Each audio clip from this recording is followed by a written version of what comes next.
Tangazo la usiku la Rais wa Marekani Donald Trump kuwa alikuwa ameahirisha mpango wa kushambulia kwa nguvu Irani katika kile ambacho anasema kuwa wamefikia makubaliano bora na makubaliano ya usitishaji wa vita na yatasainiwa kule Ulaya ambako makamu wa rais JD Vance ataelekea huko. Kwa mujibu wa Donald Trump, ndio sababu pekee iliyofanya Marekani ikaahirisha kufanya mashambulizi makubwa kabisa ndani ya Irani, dakika chache tu baada ya kutoa matishio na makaripio makali kabisa kuwa angeigeuza Irani juu chini. Mitandao ya kijamii, vyombo vya habari vilinukuu yale yaliyotajwa na Donald Trump kuwa alikuwa anakwenda kumaliza kabisa kilichobaki baada ya siku moja ya makabiliano makali na Irani. Hatua za lala salama au dakika za lala salama, rais akageuza kauli yake tena, akazungumza vingine kuwa kulikuwa na makubaliano bora kabisa. Vyombo kadhaa vya habari vya magharibi vimeendelea kunukuu andiko lake kuwa makubaliano yamefikiwa, lakini vyombo vingi vya habari ndani ya Israeli vimekuwa vikitilia mashaka ukweli wa hiyo taarifa na wakijaribu kuainisha yale yanayotokea. Ndani ya Israeli, baadhi ya maafisa wa serikali ya Israeli walinukuliwa wakisema kuwa hatuwezi tukaamini kitachozungumzwa na Donald Trump mpaka pale tutapokwenda kupata uhakika kutoka kwa Irani ndio tupate uthibitisho. Katika nukuu yake, Donald Trump anasema kuwa Irani imeahidi kuwa haitowahi au haitokuja kuwa na nyuklia. Hili ni dai ambalo Irani wamelizungumza mara nyingi zaidi kuwa hawakuwahi kutafuta silaha za nyuklia katika mradi wao wa nyuklia ambao wameuita ni mradi salama, yani nyuklia salama. Moja ya mtandao maarufu kabisa wa Israel ambao unafahamika kama Jewish Breaking News uliweka andiko kwenye mtandao wake wa Telegram ukisema kuwa madai ya Rais Donald Trump kuhusu makubaliano yake na Irani stupid lie. Ndivyo ulivyoandika kuwa ulikuwa ni uongo wa kijinga kabisa ambao ulikuwa umeandikwa humo.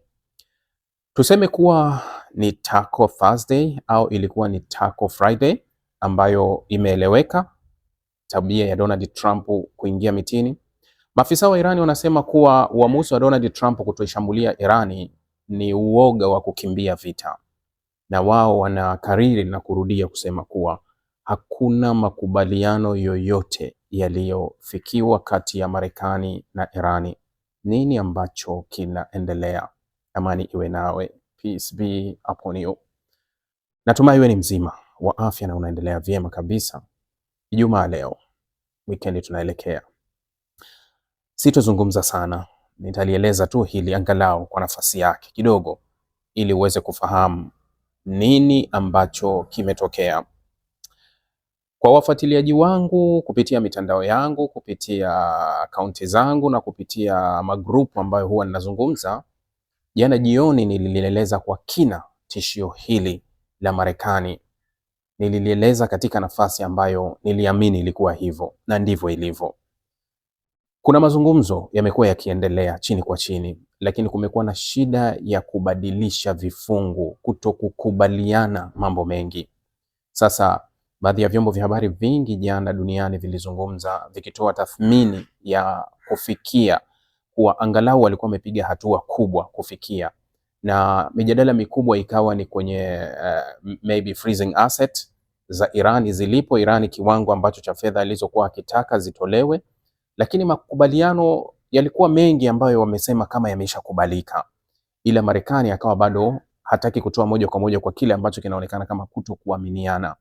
Ndio maana nilikupasha hapa juzi nikakwambia kuwa delegation ya Qatar wakati Marekani inafanya mashambulizi juzi ilikuwa bado iko Tehran.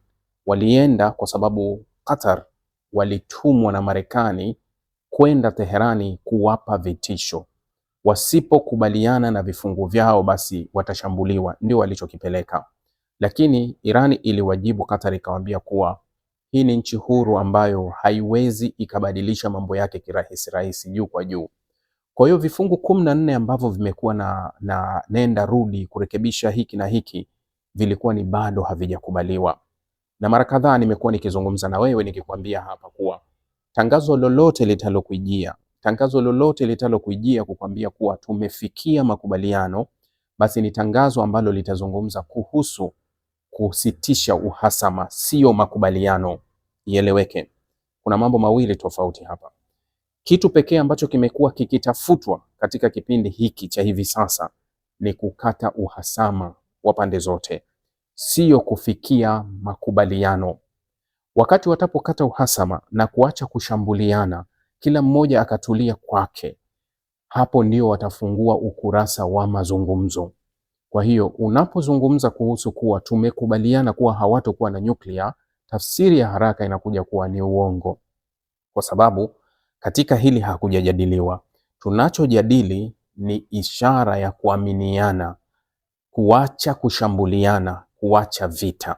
Baada ya kuthibitisha kuwa tunaacha vita, tunaacha kushambuliana, ndio tunafanya uamuzi wa kujadiliana kwa tunaanza lipi. Tutaanza Hormuz, tukimaliza Hormuz tutakuja kwenye nyuklia, tutakuja kwenye makombora, tutakuja kwenye proxy. Kwa hiyo kinachotafutwa hapa awali ni suala la uaminifu au kuondoa hili. Sasa tayari kulikuwa kuna hayo mazungumzo yamezungumzwa sana kuwa kama mambo mengi yalikuwa yameshakubalika. Kwa hiyo Marekani alichokuwa anakitafuta kwenye jamii ni kuwa kama tunakwenda kwenye makubaliano ya mezani moja kwa moja hivi bila kuonyesha ishara yoyote, huenda tukapoteza, kwa sababu tunahitaji kupata ushindi mwingine ambao utathibitisha ushindi. Ndio maana tunaanza mashambulizi halafu tunakwenda kwenye makubaliano.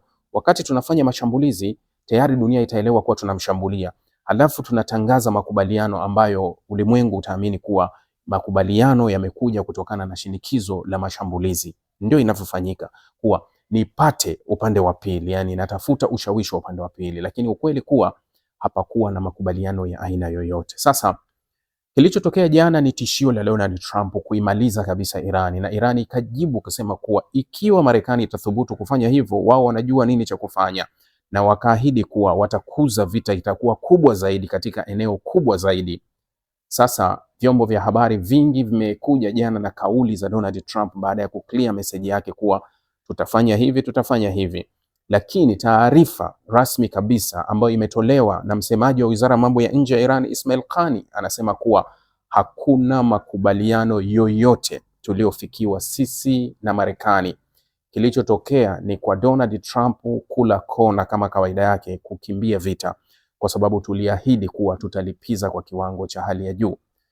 Ismail Qani anakiri kuwa kumekuwa na drafti, maandishi kati yao na Marekani ambayo haijawahi kuwa proved. Kwa hiyo yeye anachozungumza anasema kuwa hii ni nchi inayoendeshwa na watu. Hakuna maamuzi yanaweza yakapitiwa juu kwa juu na yakaamuliwa haraka haraka kwa kiwango hicho. Kwa hiyo kama kungekuwa na mazungumzo yoyote ambayo yalipaswa kuzungumzwa, yangechukua muda kwetu ili tuweze kuprove na kuidhinisha kuwa kipi ambacho tunakubali na kipi ambacho tunakataa.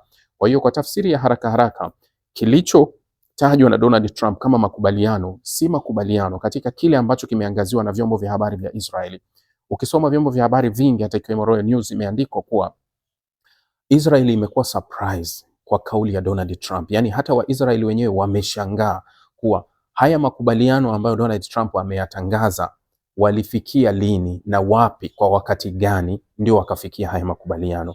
Kwa hiyo kinachoonekana ni tabia na tafsiri ya Donald Trump ya tako ile ile ya kukimbia dakika za mwisho, kwa sababu kuanzisha mzozo hivi sasa ni vigumu.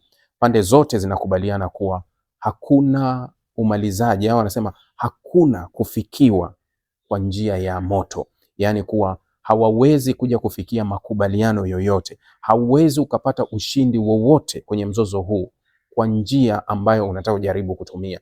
Yaani unapotaka kujaribu kutumia njia ya silaha au mabomu na vita, hauwezi ukafika mwafaka, kwa sababu Iran wameprove hilo kuwa si watu ambao wanashinikizwa kwa kutumia nguvu yoyote.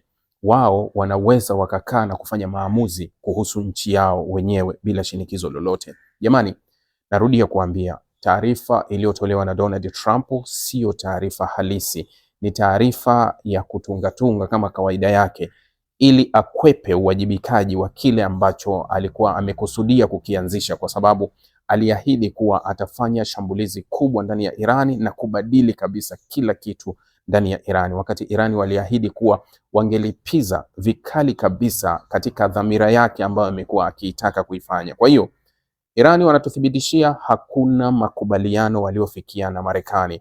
Labda hapo baadaye tunaweza tukapata update nyingine zozote ambazo zinaendelea, lakini kwa hivi sasa bado tunabaki kuwa hii taarifa siyo halisi. Nimewahi kuwaeleza mara kadhaa kuwa hakuna mazungumzo yanaweza yakamalizwa katika muktadha wa namna hii. Hakuna mazungumzo, na nimewahi kuwapa mfano kuwa mazungumzo ya JCPOA yaliyofanywa na Rais Barack Obama yalianza mwaka 2013 yakamalizika mwaka 2015, na mjadala mkubwa ulikuwa ni jambo moja tu, walikuwa wakijadili kuhusu nyuklia za Irani. Mazungumzo yalichukua miaka miwili. Tunazungumza leo mjadala wa mambo manne makubwa. Mjadala wake unaweza ukamalizwa kwa mashambulizi ya siku 2 usiku, halafu waje wafikie muafaka. Ni kitu ambacho unakiona kiko mbali sana. Kuna mjadala kuhusu usitishaji wa vita, kuna mjadala kuhusu Hormuz, kuna mjadala kuhusu makombora, kuna mjadala kuhusu proxy. Hayo kwa sababu mjadala ulikuwa regime change ambao tayari ulikwisha kuondoka. Kwa hiyo kuna mijadala minne mikubwa ambayo inatakiwa ipitiwe hatua kwa hatua. Kwa hiyo hili swala la kusema kuwa tumemaliza na tumefikia makubaliano, hizi ni hadithi tu ambazo zinakuja katika kujaribu kuweka narrative vizuri kwa kujiweka ima kwenye nafasi ya kisiasa au kuondoa pressure kubwa ambao unakuwa umekabiliana nayo popote duniani. Sasa fikiria kuwa ahadi ya Donald Trump ambayo imekuwa ni sehemu za ahadi zake za kila siku au kila mara, tayari imekuwa ni mtu ambaye haaminiki kabisa. Leo hii hata wafuasi ambao walikuwa nyuma ya Donald Trump, hakuna anayeamini anachokizungumza kuwa ana uwezo wa kwenda kutekeleza. Ukweli kuwa kama ni wewe ni mpitiaji wa mitandao, jaribu kupita ndani, tazama mitandao zaidi ya Israeli, au jaribu kufuatilia vyombo vya habari vya ndani vya Israeli jinsi vinavyomzungumza na kumwelezea Donald Trump katika nadharia ya kauli zake, vitendo vyake na ahadi zake. Je, wao wanamtazama katika jicho ambalo wewe mzayuni wanamtumbo unamuona, au kile ambacho huwa unamsifia wewe? Nenda ndani ya Israeli ambao wao ndio watu pekee ambao wameuona wema na ukarimu zaidi wa Donald Trump, kwa sababu amewasaidia vya kutosha, lakini tafsiri yao na kile wanachokiona au jinsi wanavyomuona wao, nenda kasome, ujiridhishe, uone kuwa je, wanamuona katika nadharia hiyo ambayo wewe unamuona? Ukweli kuwa ndani ya Israeli, mitandao ya kijamii ya Israeli, raia wa ndani wa Israeli hawampi nafasi au thamani ambayo Donald Trump anaitaka apewe, kwa sababu wamekuwa wakimpuuza sana kutokana na kauli zake ambazo zinageuka kila mara, hazina uhalisia. Sasa naomba niishie hapo kuwa hakuna makubaliano yoyote, hakuna kilichozungumzwa na wala hawajafikiana lolote. Na hata ili swala la kuwa JD Vance ataelekea Ulaya, hizo taarifa zote si za ukweli. Taarifa hii imekuja katika ile nadharia ambayo nimeizungumza kuwa Donald Trump amekimbia vita kama kilivyotajwa na moja wa makamanda wa IRGC kuwa amekimbia vita. Sio kweli kuwa sisi tumeweza kufikia makubaliano ya kugawa urani yetu au ya kusitisha mapigano na yeye. Manake kuwa hii taarifa sio halisi katika kile ambacho unaweza ukakiainisha hivi sasa. Kwa hiyo wacha tuweke nadharia hai ambayo inaishi ya muda, kuwa baadaye muda utakuja kutupa majibu kamili ambayo tumekuwa tukiyakusudia, kuwa huenda kukatokea mabadiliko hapo baadaye na tukaweza kusikia taarifa nyingine yoyote ambayo inaweza ikaja hapo baadaye. Lakini kwa sasa, kwa taarifa iliyotolewa awali na Rais Donald Trump kuhusu usitishaji na Irani, inabaki kuwa sio taarifa halisi na inabaki kwenye ile nadharia ambayo huwa ninakuambia mara kadhaa kuwa kinachobaki ni matamanio. Kuna vitu ambavyo Donald Trump huvitamani vitokee, kwa hiyo wakati mwingine huwa anaviweka katika hisia za ndoto, huwa kitu fulani kitokee hivyo, lakini kwenye uhalisia inakuwa haipo kabisa. Na ndio maana mara kadhaa nimekuwa nikikwambia, tazama hata maandiko yake ambayo amekuwa akiyatoa kwenye Truth Social, kuwa huwa anasema kuwa hebu fikiria kuwa kama Irani wataamua kuachana na urani, Irani wataachana na proxy, sisi tukafungua uchumi wao na sisi tukafanya nini, tukashirikiana nao, Irani watakuwa. Kwa hiyo zile huwa ni ndoto, yani kuwa yale huwa ni matamanio yake hasa yanapotokea, lakini kuna wakati huwa anayaleta kama uhalisia, lakini ukweli kuwa hakuna kitu kama hicho. Nikutakie kila la kheri na asante sana, na inshallah tutakuja kuzungumza mimi na wewe hapo baadaye tutapopata update zingine, lakini hizi za sasa wacha tuziache pending. Asante sana.